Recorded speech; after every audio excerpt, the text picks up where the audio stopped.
Ulitin ko wala akong idea sa mga nilalatag nila sa akin. Blind taste test talaga to. Hi Maribel! Andito na naman tayo sa isang episode ng Rating Mga Kape ng Old Town! Let's go! Ito ang challenge nila sa akin. Randomly nila ako bibigyan ng combination ng iced and hot coffee and titingnan natin kung sino ang third, second, and first place na coffee nila. Samahan niyo ako! Number 1. Candidate number 2. Meron siyang mas foamy. 3. Iced coffee nila with float. Iced coffee din. May foam siya ng onting-onte.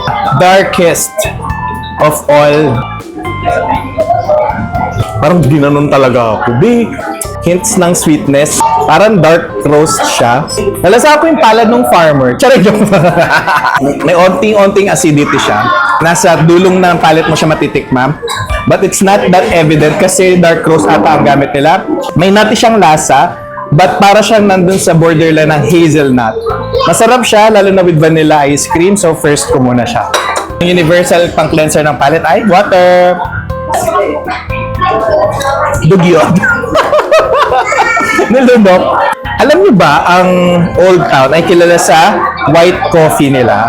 And alam niyo paano nagiging white coffee isang coffee nila? Kasi because of caramel. May tatlong blend yung white coffee nila, which is Robusta, Liberica, and Arabica. So those are quality beans that are carefully selected into this mixture. So kung mapapansin nyo, merong kick ng tamis yung coffee nila kasi kinocure nila ito sa caramel. And that makes Old Town's white coffee their signature drink. Anong tawag doon? But if you're looking for kick, surprisingly, mas matapang yung kape dito. But this is not bad, but I'll place this one as third. Next na natin to. Ito mas dark talaga siya.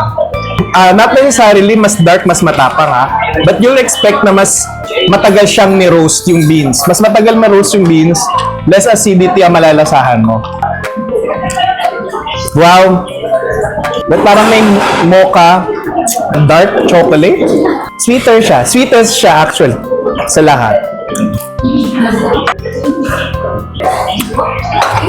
First.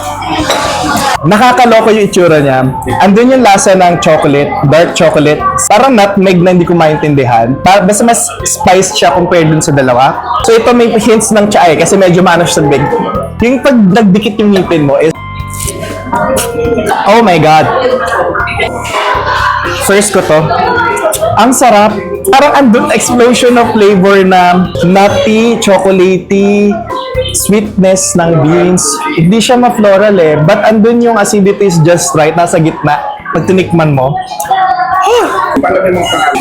Next natin, ma-foam siya. From the smell of it, caramel.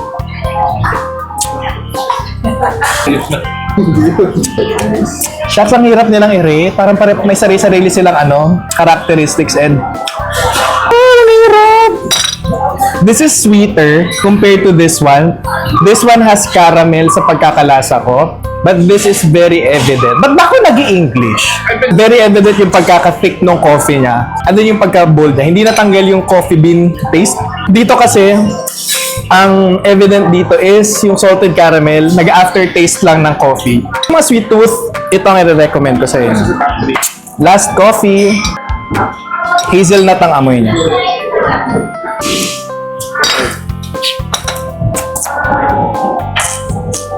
Ang hirap na pinagagawa niya sa akin. Masarap sila!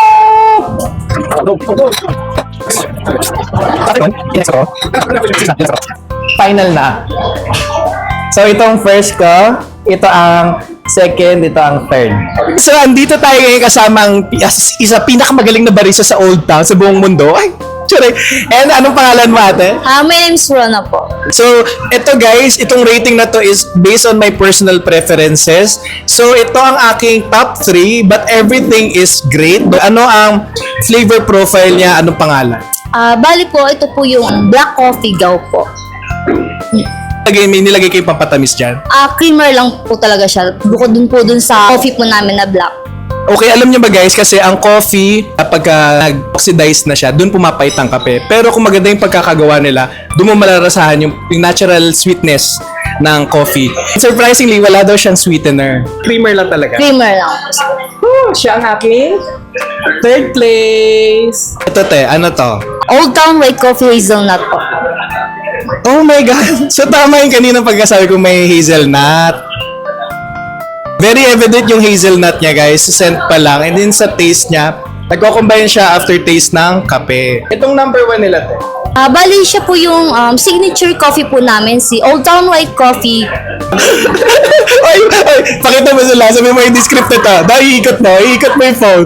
Iikot mo yung phone. Hindi scripted to. Ayan, hindi scripted yan. Hindi scripted to. Nag-tour.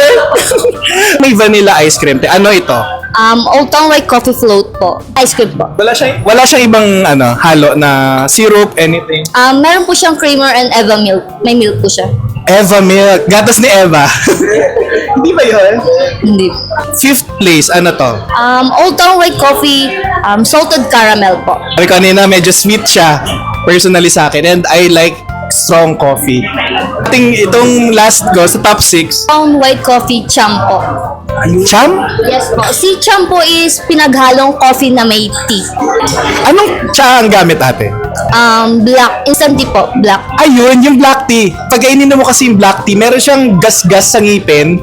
Yung black tea. Black tea aftertaste. So, thank you so much sa pagtulong sa akin mag-reveals. Para for more transparency, wala akong idea sa menu. Pagkaupo ko, blind test agad ako. Ang nandito lang is ganito, code lang na sila ang nakakaalam. Wala akong idea at all. And nakakatuwa, ang aking first place is yung signature white coffee nila. So yan lang. Sana nag-enjoy kayo. Sana parating masarap ang ulam niya kahit hindi tayo. Mayaman!